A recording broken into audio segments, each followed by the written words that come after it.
Have you ever wondered how two ordinary people, Bonnie Parker and Clyde Barrow, became America's most notorious outlaws? Let's take a step back in time to the early 20th century. Bonnie was a bright young waitress in Texas with a love for poetry, and Clyde was a small-time crook, whose early criminal career was marked by petty thefts.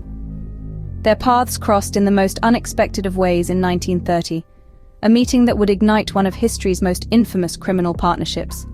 Bonnie, a woman drawn to the excitement and danger that Clyde's life offered, and Clyde, a man who found an eager accomplice in Bonnie, were soon inseparable.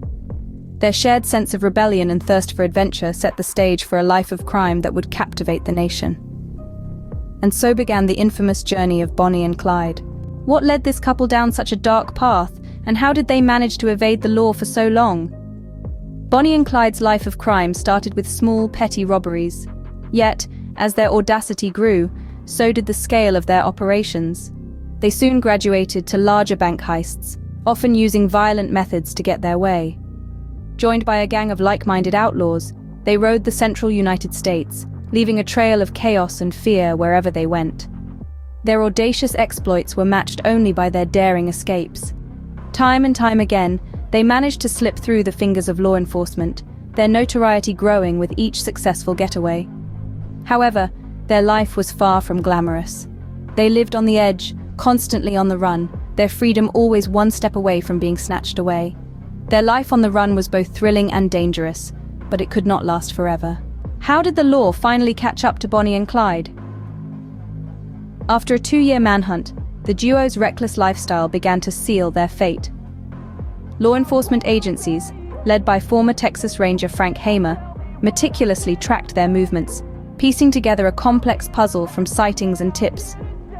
Their crime spree had made them infamous, but it also left a trail that was becoming easier to follow. The pivotal moment came on a quiet rural road in Louisiana. Bonnie and Clyde, always on the move, were caught in an ambush orchestrated by Hamer and his team. The outlaws, notorious for their quick trigger fingers, were given no chance to surrender. The barrage of gunfire left them with no hope of escape. Their deaths were violent and tragic, sparking a public frenzy. The end of Bonnie and Clyde was a relief to some, a spectacle to others, and a grim reminder of the consequences of their lawless path. In the end, their life of crime led to a violent and tragic demise, but their story was far from over. Why does the story of Bonnie and Clyde continue to captivate us today? It's a question that seems to echo through the annals of American history. Bonnie Parker and Clyde Barrow, the outlaw couple from the Great Depression era, have left an indelible mark on our collective consciousness, their narrative weaving through the tapestry of popular culture. Their tale has been translated into countless films, songs, and books that continue to intrigue and fascinate us. Hollywood has immortalized them on the silver screen, from the groundbreaking 1967 film to the more recent adaptations. Their story has also found its way into numerous songs, ballads of love and rebellion, that resonate with listeners even today. Books too have been penned, chronicling their life and times, their love and crimes. Their story has become a symbol of rebellion, of romance, a testament to the human spirit's resilience in the face of adversity.